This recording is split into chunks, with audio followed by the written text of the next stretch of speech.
নমস্কাৰ, মই পৰশৱত খুৰু আৰু স্বাগতম জনাইছোঁ আপোনাৰ মোৰ অৰ্থাৎ আমাৰ চেনেললৈ নামজাৰ নিশাৰ কথা কমল।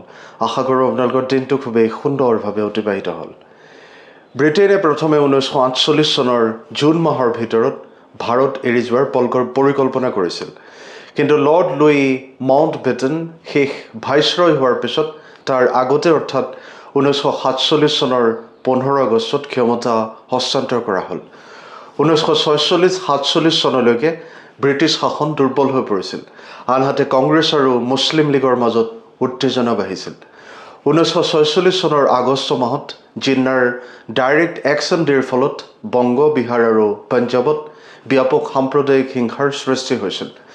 1947 চনৰ 20 ফেব্ৰুৱাৰীত প্ৰধানমন্ত্ৰী ক্লেমেণ্ট এটলিয়ে ঘোষণা কৰিছিল যে 1948 চনৰ জুন মাহৰ ভিতৰত ব্ৰিটেইনে ভাৰতৰ হাতলৈ ক্ষমতা হস্তান্তৰ কৰিব।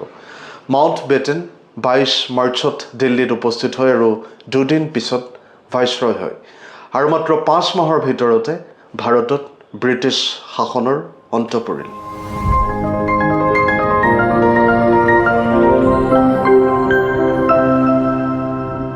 ঊনৈছশ 1947 চনৰ 3 জুনত মাউণ্টবেটেনে কংগ্ৰেছ আৰু মুছলিম লীগৰ সৈতে কেইবা সপ্তাহ ধৰি আলোচনাৰ অন্তত বিভাজনৰ পৰিকল্পনা ঘোষণা কৰে। তাত ভাৰত আৰু পাকিস্তানৰ সৃষ্টি, পঞ্জাৱ আৰু বংগক বিভাজন কৰা, উত্তৰ পশ্চিম সীমান্ত প্ৰদেশত গণভোট অনুষ্ঠিত কৰাৰ প্ৰস্তাৱ দিয়া হৈছিল।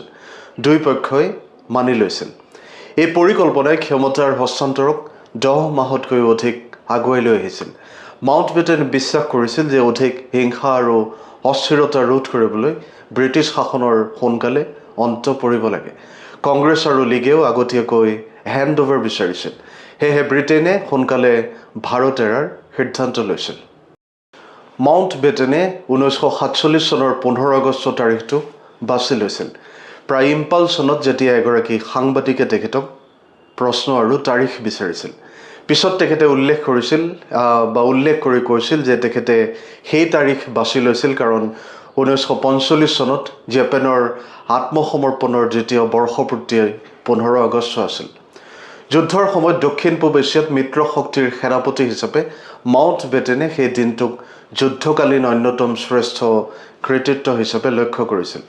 স্বাধীনতাৰ বাবে 15 আগষ্ট বাছি লোৱাৰ ফলত তেখেতৰ যুদ্ধকালীন বিজয়ক ভাৰত আৰু পাকিস্তানৰ জন্মৰ সৈতে সংযোগ কৰিবলৈ সক্ষম হৈছিল।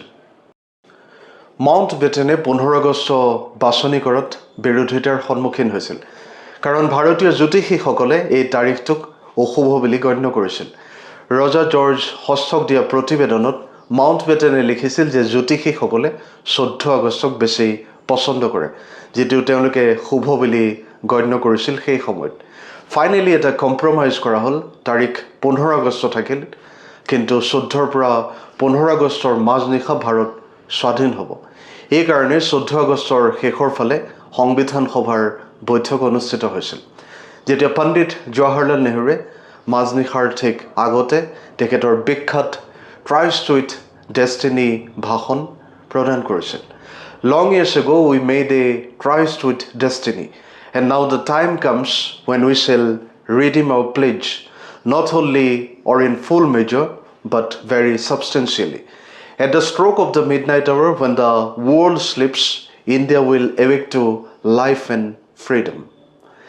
এই কথাৰে আজিৰ এই খণ্ডটো সামৰিছোঁ আৰু লগতে 80 সংখ্যক স্বাধীনতা দিৱসৰ বহুতো শুভেচ্ছা আপোনালোক সকলোলৈকে জ্ঞাপন কৰিছোঁ। আশা কৰোঁ আপোনালোকে খণ্ডটো আদৰি ল'ব, লগতে আপোনালোকৰ মতামত আগবঢ়াব আৰু চেনেলটো নিশ্চয়কৈ ছাবস্ক্ৰাইব আৰু ফ'ল' কৰিব। পুনৰ লগ পাম এক নতুন আৰু আকৰ্ষণীয় বিষয়ৰ সৈতে। ভগৱানে আপোনালোক সকলোৰে মংগল কৰক। আজিলৈ আহোঁ, শুভৰাত্ৰি, ধন্যবাদ।